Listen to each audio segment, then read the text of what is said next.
Okay, so before starting, I want to clarify a little bit the idea behind this seminar.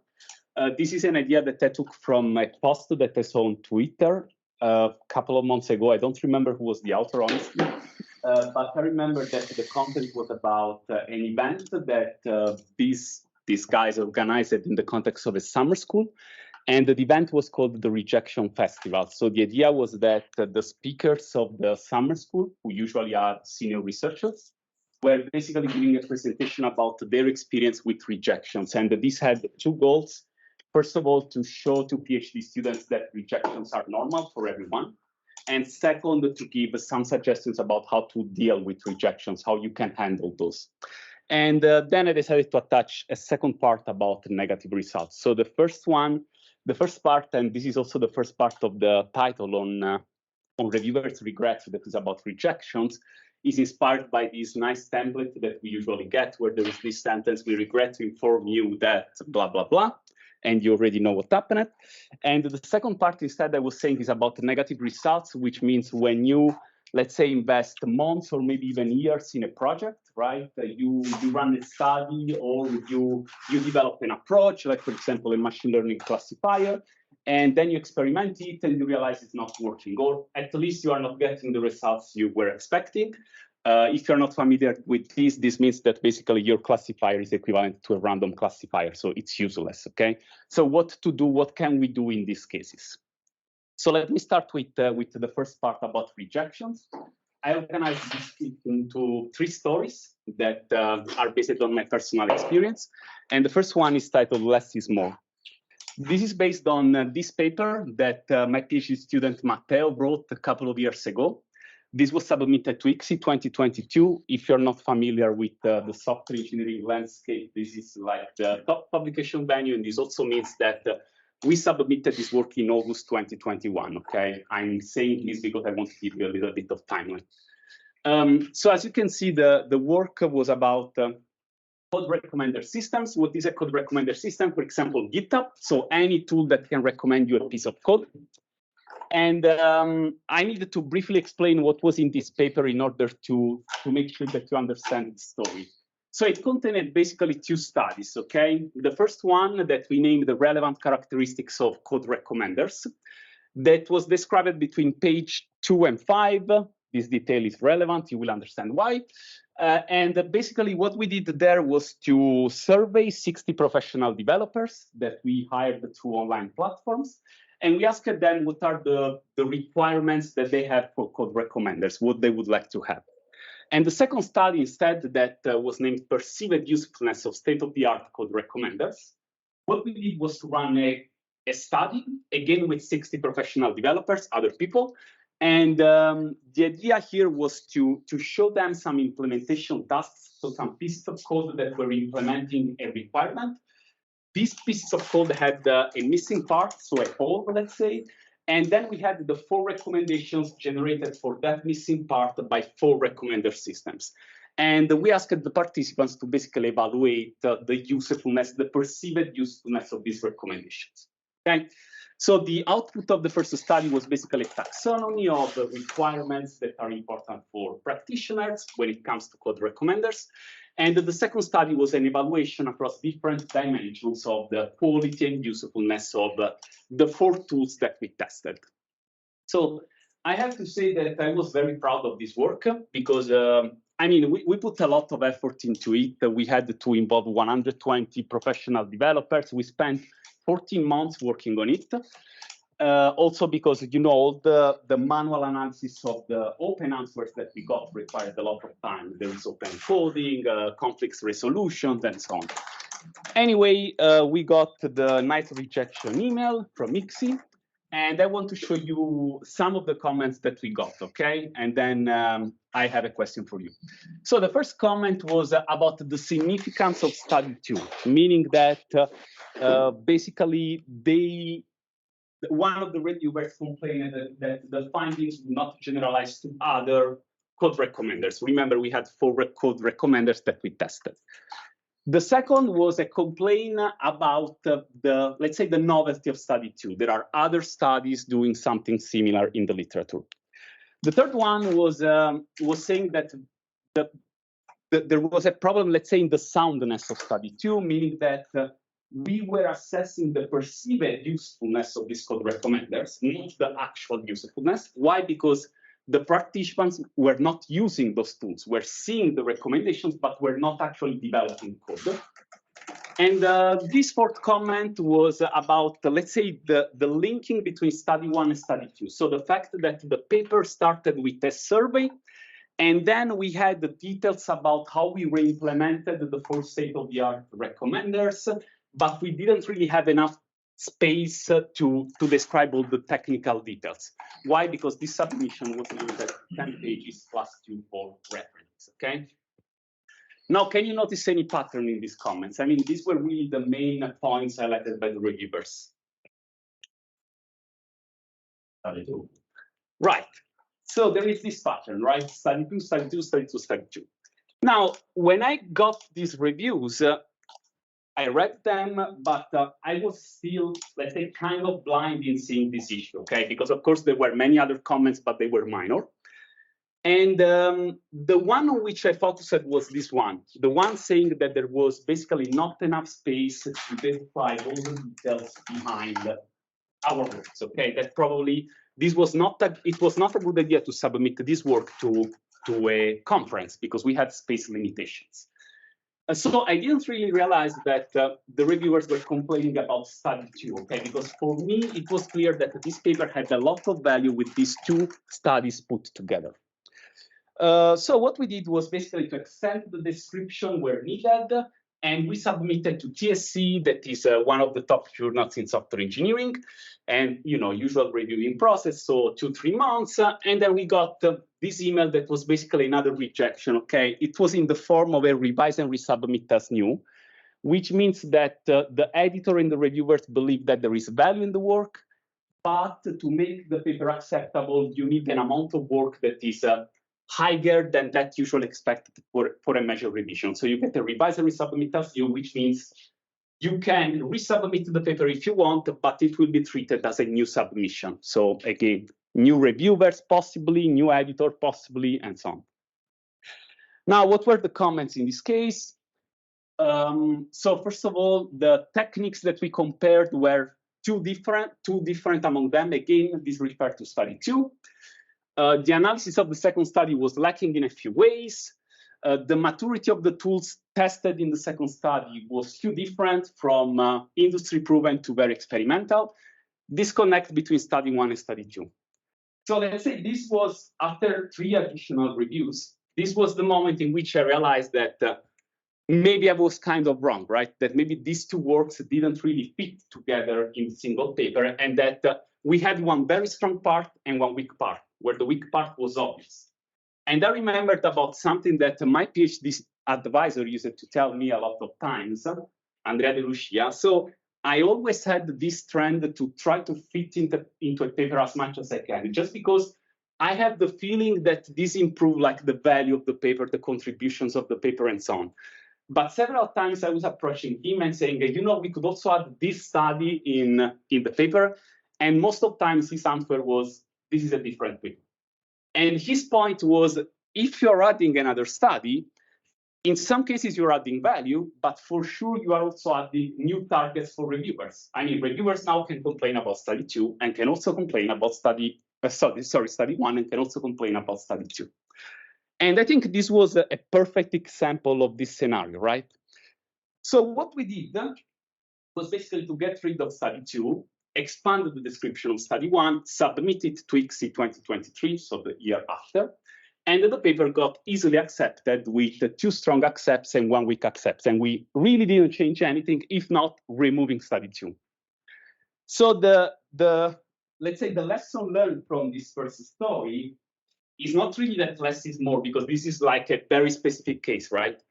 But that sometimes when we read the reviews, we are kind of very biased from our own views of the research. And for example, in my case, it was clear that the 2 studies together were better than the single study alone. But you get 3 reviews that say that this is not the case. Then you get another 3 reviews that identify the same weaknesses. So in some cases, just be more open, let's say, and try to understand really what the reviewers are trying to tell you, because maybe the solution is much easier than you think. The second story is trust your research. And this is based on this paper by Rosalia that we submitted at ICSME 2021. Again, if you're not familiar, this is the International Conference on Software Maintenance and Evolution. It's not considered at the same level of ICSI, okay, but it's considered a good conference. And the paper was about training a reinforcement learning agent to play a game and to load testing that game. So to find areas of the game that exhibit drops in frame percentage. Now, if you are familiar a little bit with measuring performance, because at the end this is related to performance, you know that it's a nightmare.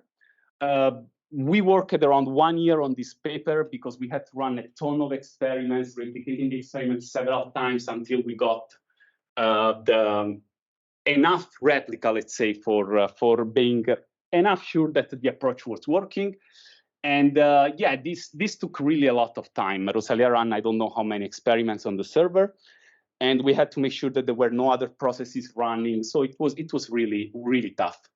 And again, I thought, you know what, this is an excellent paper. Should we wait for the ICSI deadline that was after a few months, or should we submit it to ICSME that is like in a couple of weeks, right? In 3 weeks, I don't know. And at the end, we said, you know what, let's go with ICSME. Probably we are going to get an award. And of course, the paper was rejected. And but in this case, let's say that the reviews that we got were not really useful. And I will explain you why. So I think only 1 of 3 reviewers actually understood the paper. And I want to show you one of the reviews that we got, and not because I want to blame anyone, but because I think it's a good example of some reviewing anti-patterns that you can avoid. And in any case, remember that the reviewing process is a human-based process. There are mistakes, there are errors, so these things happen, okay? So this was one of the 3 reviews that we got. The part that you see in gray is the summary of the paper, okay? So nothing really interesting. And then basically this was the review. Here,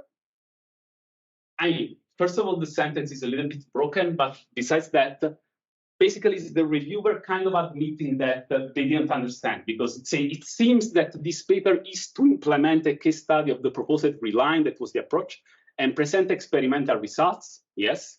There are no details that how the reinforcement learning used it and what is reward functions, etc., which was not really the case, but anyway. And then there is detailed comments and suggestions. Page 3, it's not clear where is section 3a. It was on page 4. It would be better to add more explanation of table 1. Which explanation? What are you looking for, right? It's not clear. There is a lack of work on load testing of video games. Which works? We still don't know nowadays. What does this symbol, right? Tilde mean? There is a couple of usage of that. She's around 70 seconds. And then figure 3 is not clear. I cannot see the conclusions for figure 3. Okay, this is fair. I mean, maybe you were not good in explaining it. Long story short, this was a case in which we looked at the reviews, and there was something interesting that basically there were no major issues in the reviews. Like the scores were negative, but if you read the reviews, you could not see areas for improving the paper. And if you think about that, this is kind of a good news, which means that the reviewing process didn't go well. It happens, as I said. But in some way, this confirms that your paper does not have major flaws, right? Because no one reported any major issue. So what we did, the obvious thing, was to clarify a couple of things, mostly in the introduction, and submit it to ICSI. That was the original plan. And the paper got accepted with all positive scores. And it was basically the same paper submitted at ICSME. And this is Rosalia presenting in Pittsburgh. So the long story short here is that sometimes things go wrong not because your research is not good. And this is sometimes difficult to understand, especially if you focus on the outcome, if you focus on the scores. But if you really read the comments and you understand that there are no major issues with your paper, just move on. Probably it was bad luck. It will be better next time. All right. Third story is titled Pull the Plug. And it starts with this screenshot that is basically my directory where I have the publications organized. I think it's pretty standard. So there are the accepted ones that are kind of archived. There are the in progress, the ones we are working on, submitted, under review, and then there is a directory for the students' doctoral symposium, which are not my publications, but I like to have archived, of course. And then there is this other directory that are the abandoned projects, which contains, as of today, 54 items. And in this directory, there are two types of works. There are the ones that have been brutally rejected, which means that we got very good reviews that explained why the work was not worth being published. Okay? And in that case, I think you can just understand that you made a mistake in investing in a research direction, and you just archive the work. Why? Because it's probably better rather than trying to submit to a lesser venue and even getting the paper accepted, but publishing something you are not proud of, right?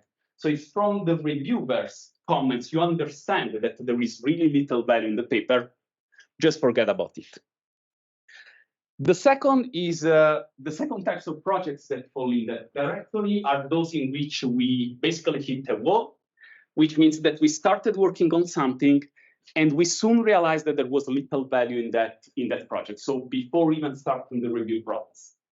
And this was, for example, the case with a work that Antonio started recently. I mean, he did a ton of excellent works in his PhD. And he's also always coming with new ideas, okay? So one day he came and said, you know, I want to work on an approach to automatically generate commit messages. And I was like, you know, I don't like this research topic because there are a lot of works in the literature and what they produce is kind of useless. Like they are successful in saying added README, but they are not really able to explain the reason behind the commit, what is the rationale, and so on. But he said, you know what, this is cheap for me at least to try because I already have the data set, so I just need to run some machinery and I can compare easily with the state of the art. That period I was quite busy with the teaching. And so I was like, okay, try. So tried, he also got the results better than the state of the art. And since I was busy, he also decided like to start drafting the paper, right? And then I read the introduction. And after I read the introduction, I said, Antonio, look, there is this problem, this problem, this problem. There is no novelty. The value of this publication will be very, very low. Probably we could get something in a low-level venue, but why doing that, right? So let's just forget about it. And Antonio said, yes, I agree. Probably we cannot do anything better. So we just decided, let's abandon this project, despite that he already ran the experiments. But the point is that the sooner you realize that the project is basically that much, right? You are doing something, but will not be valuable for your career, the better it is. Just forget about it. There are several projects you can work on. Okay, so this concludes the first part. That is about rejections. Now the second part is about, as I said, the negative results. So I was kind of inspired by this article that I found online. This was like the beginning that said, should I publish negative results or that is ruining my career in science, right? And there was this guy who is basically trashing negative results. And there was this blog post discussing what are the pros and cons of publishing negative results.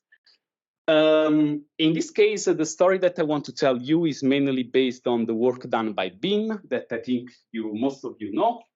So this is the day of his defense, and he worked on opinion mining for software development in his PhD.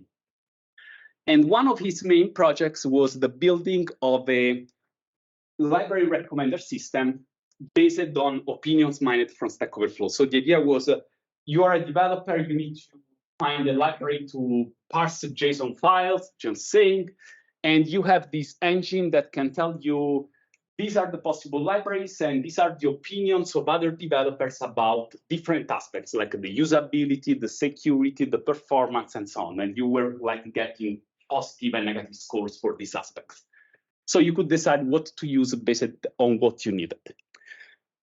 So one component that you need to build this system is an approach that can perform sentiment analysis, in this case on Stack Overflow. So that can tell you this sentence is a positive recommendation, this sentence is neutral, this sentence is a negative recommendation. And Bean had a look at the state of the art. He didn't really found approaches specialized for technical language. When I say technical language, I mean language that is mixing up natural language plus, for example, code components. So what you find on Stack Overflow, for example, okay? So the only thing that he found was this tool by Stanford that was a neural network. By the way, this goes back to 2017, okay? So we're talking about 5-6 years ago. So he found this tool from Stanford that was a neural network for sentiment that was trained for sentiment analysis on the general text, the general purpose text. And he said we could retrain it. So what we could do is to take some sentences from Stack Overflow, we label them as positive, neutral, and negative, and then we retrain the neural network. The only problem was that the retraining was very expensive. And what I mean is that we had, of course, to build these dataset, right, of manually labeled sentences. And the tool required to label the sentiment of every single node in the sentence. What does it mean? If you have a sentence that says, I would not recommend this library even though it's robust and fast. This is a negative sentence, right? But it also contains positive parts, like, for example, it is robust and fast. So you had to manually label the sentiment of every node here, of every word, of every sub-sentence as positive, neutral, or negative. So Bean spent his nice summer labeling 40,000 of these sentences. Of course, we helped him, but he did most of the work. I think he did probably 30,000. Now, if you know Bean, you know that he's always smiling. He's a very nice person. Whatever it happens, he's smiling. So one day he came to my office and he was like, okay, we're done with the labeling. I did the test with the neural network and it doesn't work. And of course, he was smiling. And I was like, Bean, what do you mean it doesn't work? I mean, we worked 5 months on labeling things. And he was like, yeah, it doesn't work. It has like 20% of precision, 30% of recall. Now I don't remember. And I was like, okay, did you try anything else in the literature? And he said, yes, I basically tried all tools that have been already used in software engineering, but on our data set of Stack Overflow sentences, none of them is actually working. So I said, okay, let's postpone the submission because we were like 10 days from the deadline. We were targeting XC 2018. And clearly there was no time to do anything. Then what happened was that a couple of days after Michele came back from holidays, he was co-advising Bean together with me, so he was involved in this project. And we had a meeting in his office. And this time Michele was like, so what about the XC paper? And Bean started explaining that he tried this, that, but nothing was really working. And Michele suggested, well, wait a second, if you run all these studies and there is really no tool out there that is working for this task, and we built this huge data set that could be valuable, why don't we write basically a negative paper? Why don't we tell this story in a paper? And this is what we did, because at the end, the writing was super simple, because everything was already done, the story at that point was clear. So the paper was accepted, but something nice about this paper is that is for sure the most cited paper by Bean. It has around 200 citations as of today. Why? Because the nice thing about negative results is that several people can build on top of it, right? Because it's clear that you identified the problem that is still an open problem. And so several research groups started proposing techniques that were tailored for this specific type of data set that mixed together natural language and code. This is another one. I don't have a long story about it. Don't worry, I'm basically done. But this is a work that I did in collaboration with the team from Molise. Simone Scalabrino was the first author. And here the idea was, can we measure in some way code understandability automatically? And what Simone did was basically to run a study with, I don't remember how many, but around 50 developers. And each developer was shown a snippet of code and then was asked about questions about this code. So we had a sort of ground truth for the understandability of this code. Of course, several developers looked at the same snippet. And then we wanted to use this ground truth to basically correlate this value with metrics that may affect understandability. And we tried around 100 metrics, their combination, using them as features for a machine learner, and nothing was working, like zero. There was no relationship between these values. So what we did was basically to describe the experience in this work. This was accepted at ASC and also got a Distinguished Paper Award in 2017. And again, after it was published, other research groups started proposing other ways to approach the problem and to maybe succeed, right? To get closer to the problem. So if I go back to this question, what you should do with negative results, the answer is that if your negative results are based on a solid empirical study, on a solid procedure, if you really did your best to reach positive results, but you hit a wall, but what you did was sound, there is no way to trash them. What you should do is to present them to the research community, because there is a lot that we can learn from negative results. And by the way, nowadays there are also special tracks for negative results in several conferences. I don't really see the reasons for them, at least not today. I mean, it made sense a few years ago, probably, because I mean, all the works that I presented have been published in the main research track, because again, there is value in negative results. With that, I'm done. Thanks a lot.